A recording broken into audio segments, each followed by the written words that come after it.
बनता है और संविधान की देन राम मंदिर बन रहा है। बेईमानों की देन थी कि राम मंदिर में ताला लगा था और संविधान ने ताला खुलवाया है और फैसला देकर राम मंदिर बनवा रहा है। तो उनको नजरिया बदलना चाहिए। आज गर्भगृह में विराजमान होंगे, कैसा अनुभूति हो रहा है? समय समय पर कहा गया ना कि कभी भी कोई भी दुख देने वाली शक्तियाँ जब आती हैं उसे मिटाने के लिए भी शक्तियाँ का मतलब है कि 14 वर्ष बाद आए तो सुख का राज आया था और जब 500 वर्ष बाद फिर भगवान राम आ रहे हैं, फिर सुख का राज आ रहा है। अब मोदी जी ला तरीके से त्रेता में सबरी को गले लगाया था भगवान राम, जाकर उसकी झोपड़ी में बेर खाया और देखो उनको उसी तरीके से इस युग में मोदी जी ने निषाद राज के घर में जाकर चाय पी।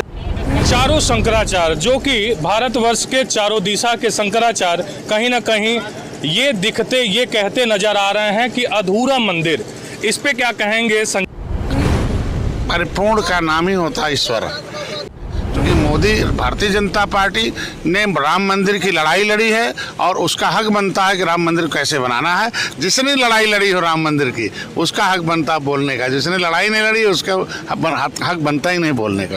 ये कहते हैं कि हमें राम मंदिर नहीं संविधान चाहिए, हमें वो विधानसभा और वो लोकसभा का मंदिर चाहिए, हमें राम मंदिर नहीं। उन नेता के बारे में क्या कहना? नेताओं के लिए नहीं, जनता के लिए संविधान है।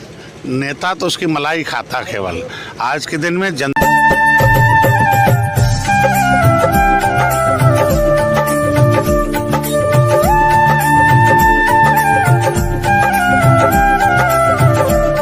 नमस्कार, आप देख रहे हैं परफेक्ट मिशन लाइव। मैं हूं आपके साथ पलक शर्मा। आइए नजर डालते हैं खबर की ओर। 30 किलोमीटर का है। जय हिंद दोस्तों, मैं आज मौजूद हूं चंदौली जिला के कंवई पहाड़पुर ग्राम सभा में। इस ग्राम सभा में आने का एक प्रयोजन रहा। मझवा विधायक डॉक्टर विनोद कुमार बिंद जी की माता जी का निधन आज के 13 दिन पूर्व हो चुका था। आज यहाँ 13 दशा का वो कार्यक्रम हो रहा है जिसमें निषाद पार्टी के राष्ट्रीय अध्यक्ष संजय निषाद जी का यहाँ पर आना हो पाया है।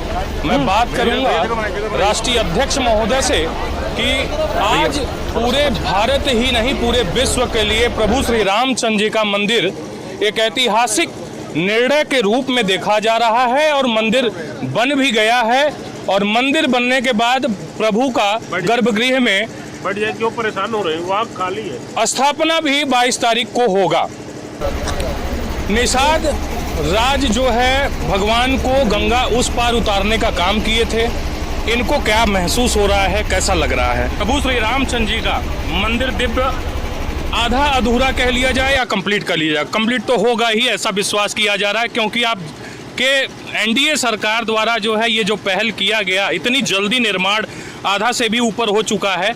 आज प्रभु श्री रामचंद्र जी गर्भगृह में विराजमान होंगे, कैसा अनुभूति हो रहा है? समय समय पर कहा गया ना कि कभी भी कोई भी दुख देने वाली शक्तियाँ जब आती हैं उसे मिटाने के लिए भी शक्तियाँ का आती है जी। तो त्रेता में कभी भगवान राम तब आए थे जब दुख देने वाले रावण जैसे लोगों का पैदाइश हुई थी। आपने देखा होगा कि त्रेता में कभी भगवान राम निषाद राज को गले लगाए और निषाद राज ने सेना देकर रावण को ख़त्म किया था।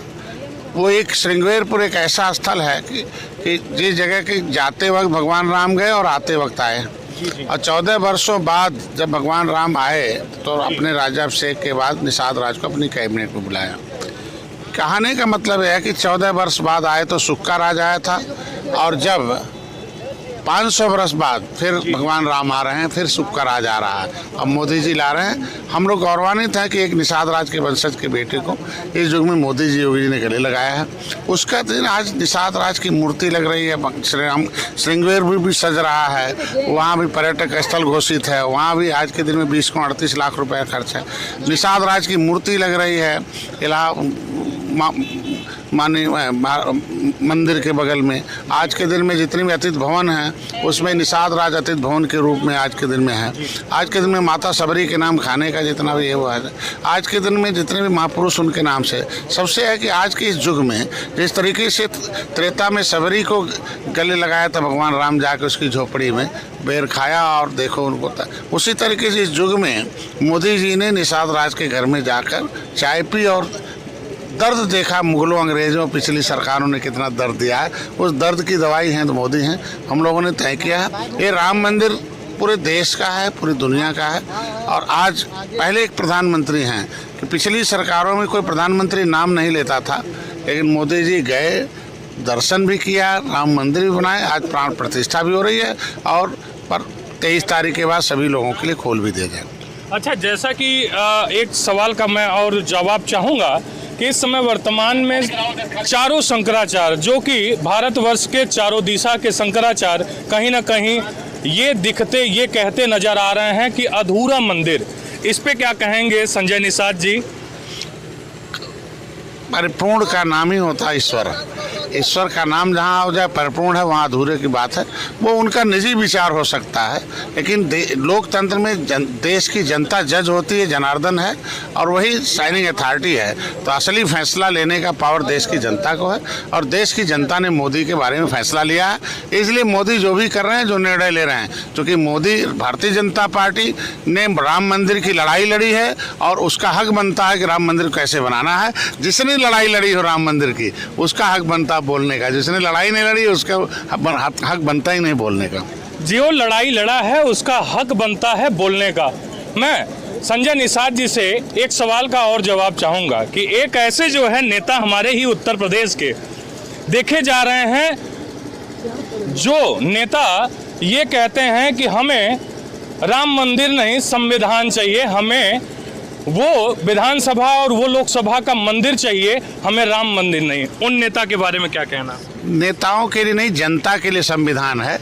नेता तो उसकी मलाई खाता केवल।